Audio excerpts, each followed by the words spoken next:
I've covered faceless entities before, and they are creepy. But the aspect of the story that I found the most interesting was the idea that like the witness said that he kind of felt it beforehand. That there was something coming, something, and I've heard that in a lot of paranormal, but not paranormal cases, natural disaster stories, events where something terrible happens, and people will describe how, like, in the hours or days leading up to the event, something felt off, something seemed off, and they couldn't quite put their finger on it. This case is one of those ones where the witness describes that feeling. And if people are having these feelings, these precognitive feelings, then it suggests that there's something else going on that science really can't explain.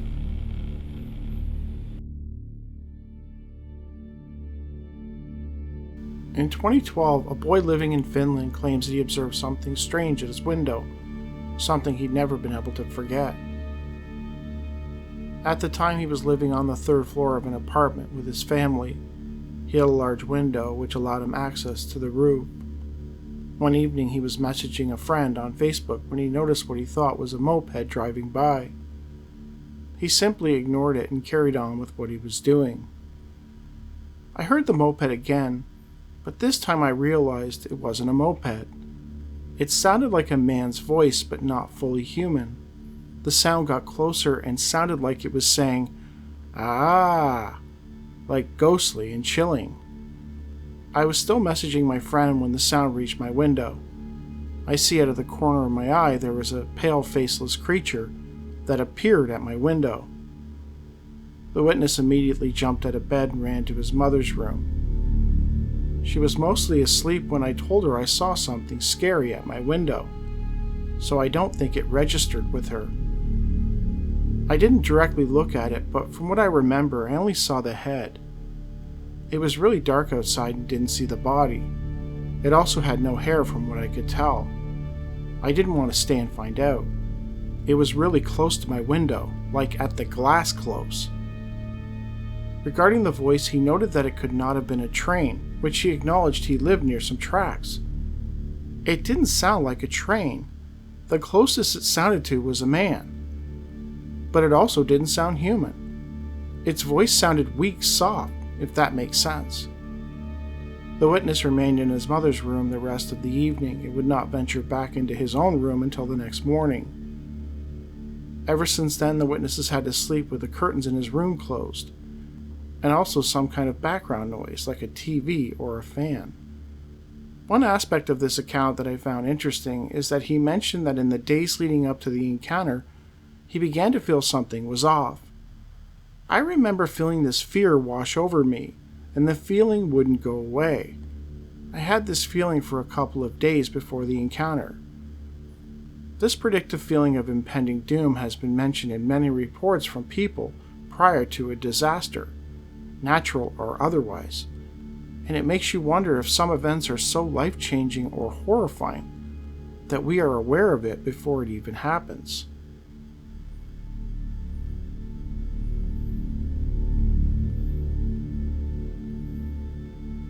In 2014, a witness living in England claims that he had an encounter with a being that seemed to be imitating a human.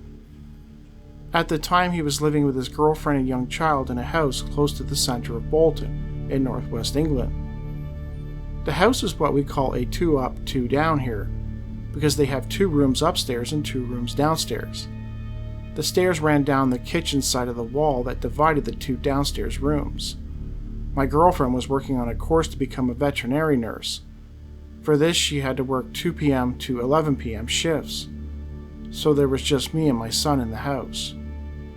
The witness recalls that he had just put his son to bed a few hours before and was downstairs washing the pots and pans from supper. He heard footsteps on the landing and assumed that it was his son. Thinking he had woken up and was now running around upstairs looking for us, as he was apt to do, I dried my hands to prepare to go through the routine of putting him back to bed. But I noticed these were not the erratic footsteps of a child, but the heavy, deliberate footsteps of an adult. The footsteps began to descend the stairs. I turned to see not my son, but a tall woman dressed in a long white gown. As her head came into view, I could see she was well over 6 feet tall and had long blonde hair. And then things got weird. The stairs curved to the left as they approached the ground. As this woman rounded the corner, I saw her face. She looked odd. Her features were human, but something was off about them, like she was something imitating a human. As she took the last step towards the floor, she vanished. I stood still in shock for a few moments and then plucked up the courage to go upstairs and check my son. Thankfully, he was still fast asleep. About a half an hour later, my girlfriend got home. The witness claims that he was quite shook up by the experience. The fact that the figure seemed to vanish once the witness saw it makes me wonder if this was some type of phantom or ghost. Granted, when people see ghosts, they don't typically describe them as, quote, imitating a human, more than they just seem unformed, hazy, or with a type of glow. So if this isn't a ghost encounter, then what is it?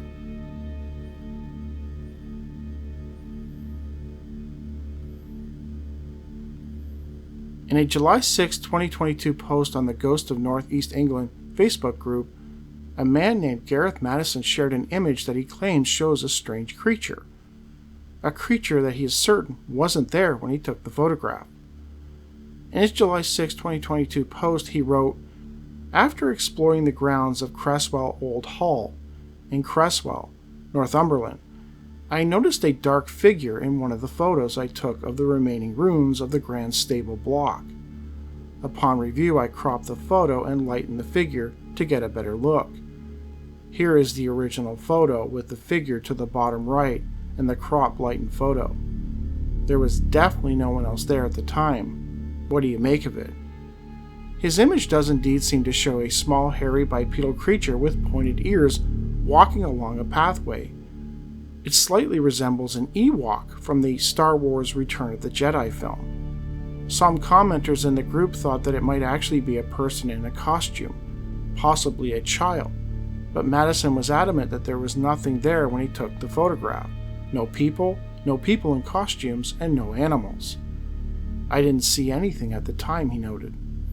Others pointed out that there seems to be even more figures visible in the photograph if you look hard enough. Personally, I'm not sure what to make of it, though it is definitely interesting. If you read enough cryptozoology books or newsletters, or if you listen to enough podcasts, you will come across these accounts, people's encounters with these little creatures that don't necessarily look like Bigfoot. They don't necessarily look like a juvenile Bigfoot or even like a dogman, nothing like that. They look like Ewok from Return of the Jedi. And, I think Steve Isdall's covered quite a few of them, over the years, of these weird little creatures. And in this picture, this creature, which he is certain wasn't there when he took the picture, does actually look like an Ewok, like from the movie.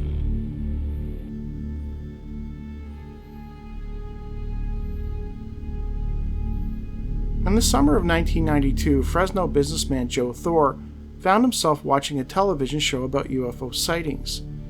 It highlighted a supposed cover-up at a research facility at a secret Air Force base in the desert north of Las Vegas. With his curiosity piqued, he decided to drive out to the area and see for himself if any of it was true. He parked his car on a mountain above the remote base and waited. For what, he wasn't sure. Before long, he began to see strange distant lights in the night sky and odd shadows moving across the moon. While he wasn't convinced that they were extraterrestrial craft, he was certain that what he was seeing wasn't normal. They were definitely doing something at that base, he thought. Then it happened, something that would change how he thought about the world forever. As he sat in his car in the complete blackness, a base security guard in a four-wheel drive vehicle slowly crept by. It was about 20 yards away. The vehicle's dome light was on, and the guard, apparently, did not see Thor and his vehicle in the darkness. Then Thor took notice of another person in the vehicle. In the passenger seat, sitting upright was, well, something not human, according to Thor. You'll probably think I'm crazy, but it was a female creature, maybe half human, with blonde hair and big dark eyes and a white face. Thor told this to reporter John D. Kramer of the Baltimore Sun. He further noted that it appeared similar to the typical E.T. popularized in books and movies. The guard vehicle eventually drove out of sight, vanishing into the darkness. Thor found himself sitting in disbelief at what he had just witnessed, wondering if his eyes were playing tricks on him, and knowing deep down that what he saw was real. It wasn't Halloween, and he doubted that base superiors would allow pranksters in costumes anyways. It was real, but why did he see it? Was he even supposed to see it? What would have happened had they realized he was there? The whole experience left them both frightened and desperate for answers. I wouldn't believe in this stuff if I hadn't seen it myself, he told Kramer.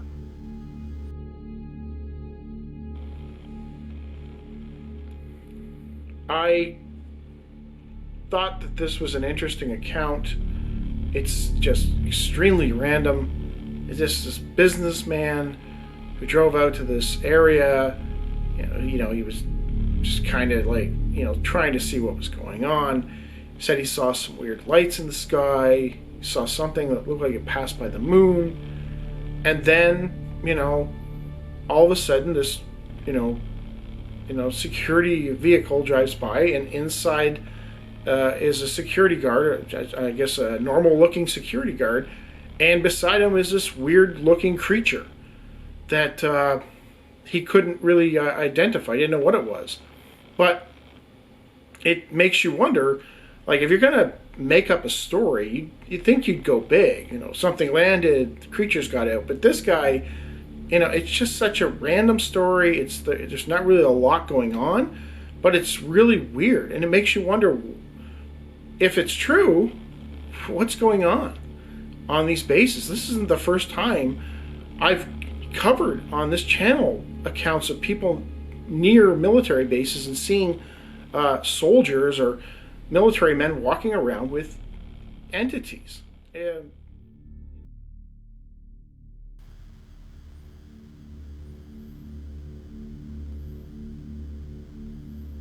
on October 12, 2023, 11:34 a.m., a Marshall, Alaska store employee named Melanie Rose was loading a freezer when she heard a woman speak to her, asking for charge slips. Melanie turned and spoke to her. This was all captured on CCTV.